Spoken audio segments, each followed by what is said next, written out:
Jadi pembelajaran mendalam ini bukan kurikulum baru, Bu. Jadi pembelajaran mendalam itu kita masih memakai kurikulum Merdeka, tapi kita menggunakan pendekatan deep learning.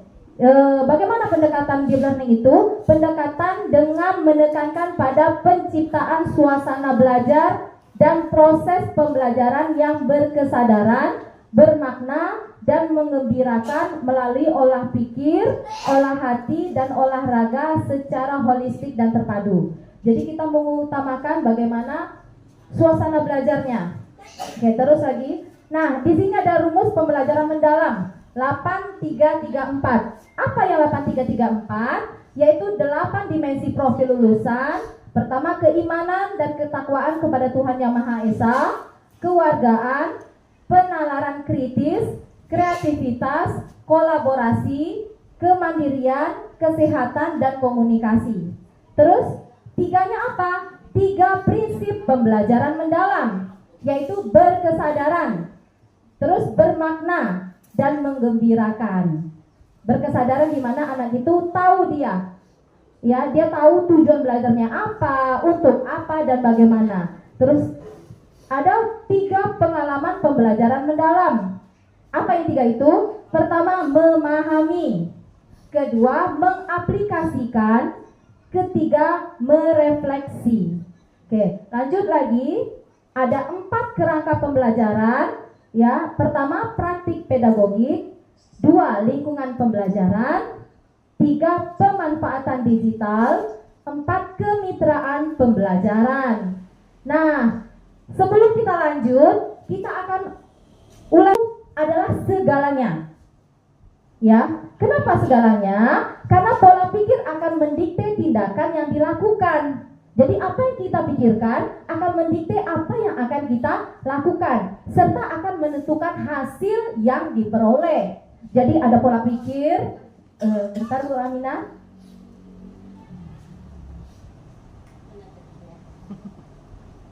Nah, di sini ada pola pikir, kita pikir dulu. Terus baru kita melakukan action atau tindakan. Nah, baru kita dapatkan hasilnya. Oke. Lanjut lagi. Pola pikir lebih penting dari keterampilan.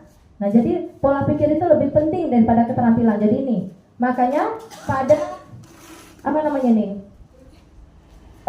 PIRA adalah fondasi. Jadi dia merupakan fondasi dari keterampilan, skill set dan alat, ya, tool set.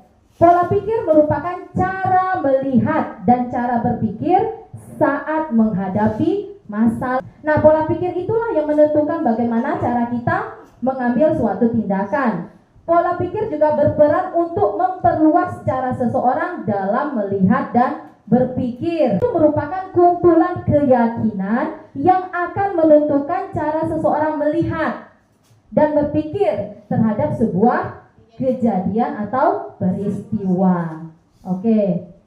Jenis-jenis pola pikir. Nah, ini dia. Jadi pola pikir itu ada 2. Ada yang namanya growth mindset, terus ada fixed mindset. Nah, growth mindset inilah yang namanya pola pikir bertumbuh. Fixed mindset inilah pola pikir tetap atau PPT. Nah, ini dia. Kalau pola pikir bertumbuh, keyakinan bahwa kecerdasan dan keterampilan bisa dikembangkan lewat belajar dan berusaha. Sedangkan kalau fixed mindset atau PPT, keyakinan bahwa kecerdasan dan keterampilan bersifat tetap. Ya, yang tidak pola pikir tetap. Bagian bawah pola pikir bertumbuh. Di mana bedanya? Challenge. Kalau ada challenge, tantangan, kalau pola pikir tetap akan berpikir suara PPT-nya menghindar. Ya, aku ada masalah, pergilah dari masalah. Ya. Tapi kalau pola pikir bertumbuh, dia bakal menerima. Oh, ini masalah. Terus ada rintangan. Kalau ada rintangan, pola pikir tetap akan bilang, sudahlah, dia menyerah. Tapi kalau pola pikir bertumbuh, dia akan bertahan. Terus lagi ada effort, ada upaya. Upaya bagaimana? Kalau pada pola pikir tetap akan bilang mubazir.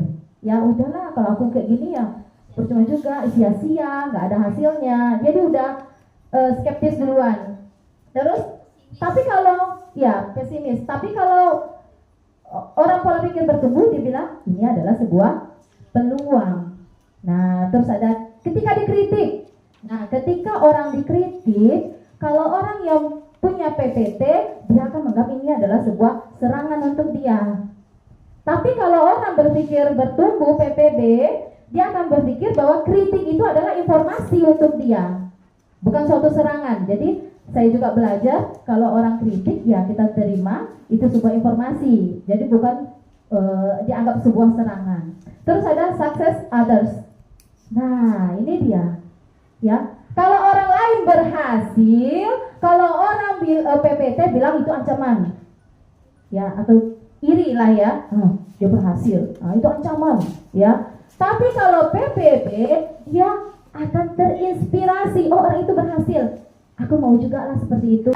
PPB. Oke, ayo kenali pola pikir kita. Yuk kita sama-sama yuk, termasuk saya, kita kenali pola pikir kita nih. Kita masih PPT kah atau sudah PPB? Nah, itulah soal yang dijawab setuju untuk soal bernomor ganjil A dan soal bernomor genap B. Bandingkan A dan B. Bila A lebih besar dari B, maka peserta terindikasi memiliki PPT.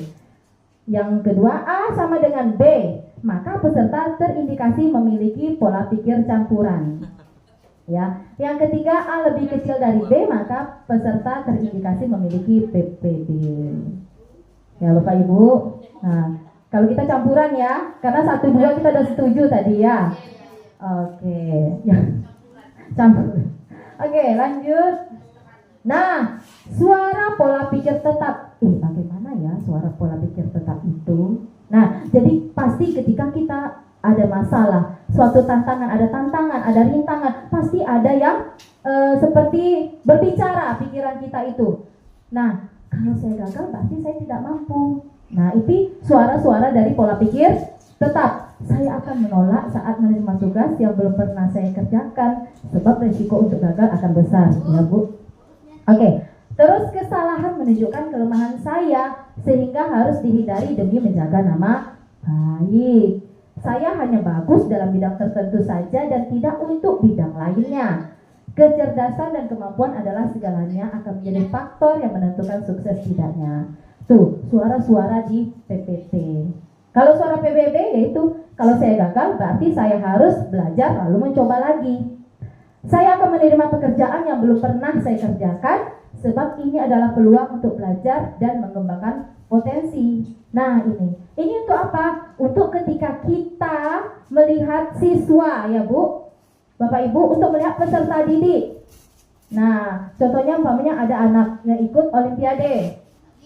Tahun ini dia ternyata gagal. Nah, kita berikan dia suara pola pikir bertumbuh untuk siswa tersebut.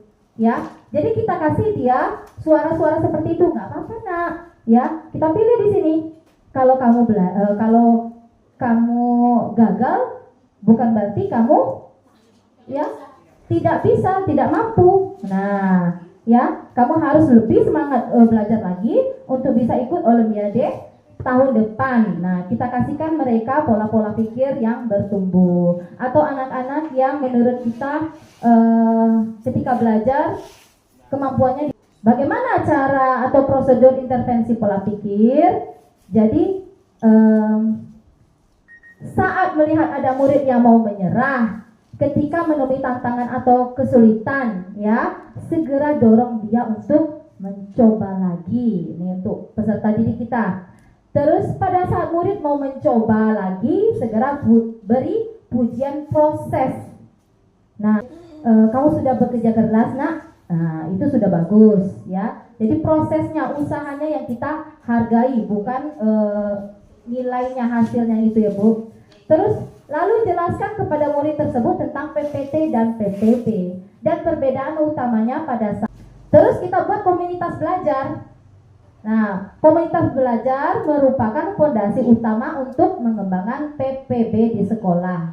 Ya, seperti hubungan guru dengan murid, hubungan guru dengan orang tua, serta hubungan guru dengan guru. Hubungan guru dan murid adalah yang sangat penting sebab ini adalah proses awal dari pembentukan PPB di dalam kelas. Murid mengetahui bahwa gurunya yakin kemampuan muridnya dalam belajar. Jadi kita yakini bahwa anak itu mampu. Nah, dia akan merasa, oh ya saya mampu. Nah, terus murid menghormati dan menyukai gurunya. Murid mau meminta masukan dari gurunya. Murid sadar bahwa nilai akademik itu ada dua macam, pujian pribadi versus pujian proses. Nah, cara guru memberi pujian atau kritik juga menjadi faktor yang sangat menentukan tipe pola pikir yang akan terbentuk pada muridnya. Dua pujian berikut ternyata memberi dampak yang sangat berlawanan. Ini dia. Kamu pasti pintar.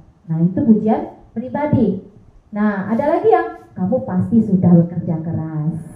Nah, berikan juga pujian proses. Kamu patut diapresiasi untuk usahamu yang sangat baik. Nah, jadi kita berikan pujian pribadi dan pujian proses. Karena anak suka tuh kalau gampang-gampang mah enak dapat 100. Nah, ternyata itu tidak memberikan tantangan untuk anak-anak. Oke, lanjut lagi, Bu. The power of yet. Nah, the power of yet. Penambahan kata yet dalam sebuah kalimat. Dalam sebuah kalimat negatif ternyata mampu mengubah maknanya dari tidak menjadi belum, sehingga terbuka peluang untuk mencoba lagi dan meraih sukses. Inilah prinsip utama dari pola pikir bertumbuh yang sangat berlawanan dengan prinsip tyranny of now yang menutup peluang untuk mencoba lagi, sehingga mendorong terbentuknya pola pikir tetap. Nih, I can do this yet. Nah, kalau bisa biasanya I can do this. Saya nggak bisa yet. Saya belum bisa. Nah, this doesn't work. Ya, yet ini belum berhasil. Ya, jadi semua pakai belum. I don't know. Saya tidak tahu. Tapi dikasih yet.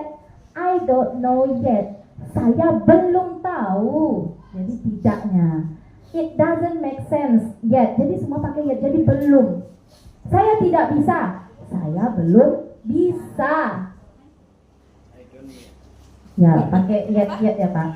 Oke, lanjut.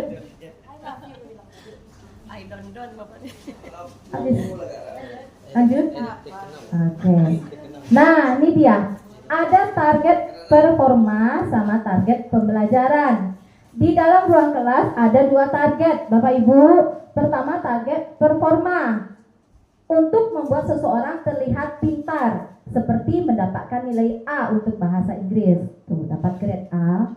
Tapi ada juga target pembelajaran untuk membantu seseorang untuk belajar, seperti mampu untuk berkomunikasi dalam bahasa Inggris. Nah, jadi beda target. Kalau target performa untuk mendapatkan nilai, kalau target pembelajaran untuk mereka mampu mempraktekkan fondasi ilmiah yang sangat kuat, yaitu neuroscience.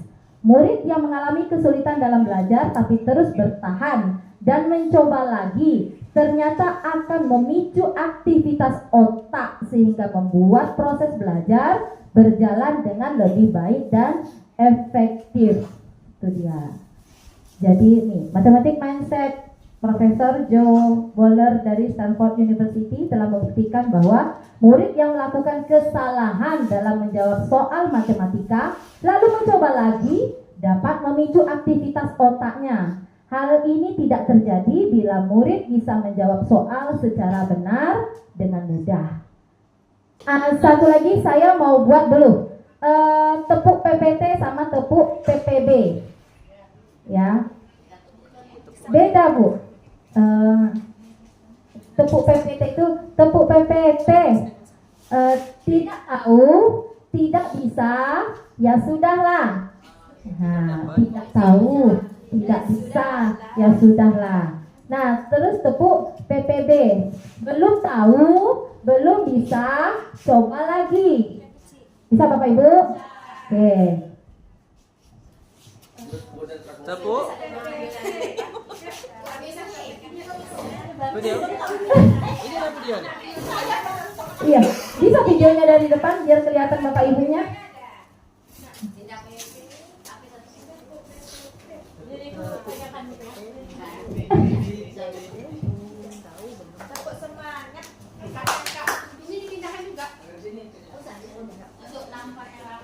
Jadi tadi tidak tahu, tidak bisa, ya sudahlah. Kalau itu belum tahu, belum bisa, coba lagi. Oke, tepuk PPT. Tidak bisa, ya sudahlah. Tepuk PPB. Belum bisa, coba lagi. Terima kasih. Oke, kita mulai ya. Ganjil.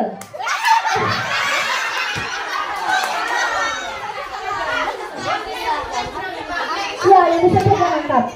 Yang sebut yang angkat. Ya. Oke. Kita ulang ya. Lagi. Mulai. Pak Yus, video ke sini Pak Yus. Genap. Oke. Sekali lagi ganjil. Oke. Betul. Nah, sekarang saya angka ya Bapak Ibu. Artinya boleh ada, kalau memang ada ditulis, kalau enggak masalah. Ya. Kemudian yang kelima, pemanfaatan digital boleh ada dan tidak juga. Misalnya ibu menggunakan YouTube, maka ditulislah di situ, di copy linknya, ya, bahwa menggunakan digital atau misalnya pakai Chromebook, membuat poster, makna dan menggembirakan. Arti berkesadaran itu bukan anak itu dan presentasi. Lingkungan pembelajaran, budaya belajar berkolaborasi dengan teman, lingkungan fisik, lingkungan kelas.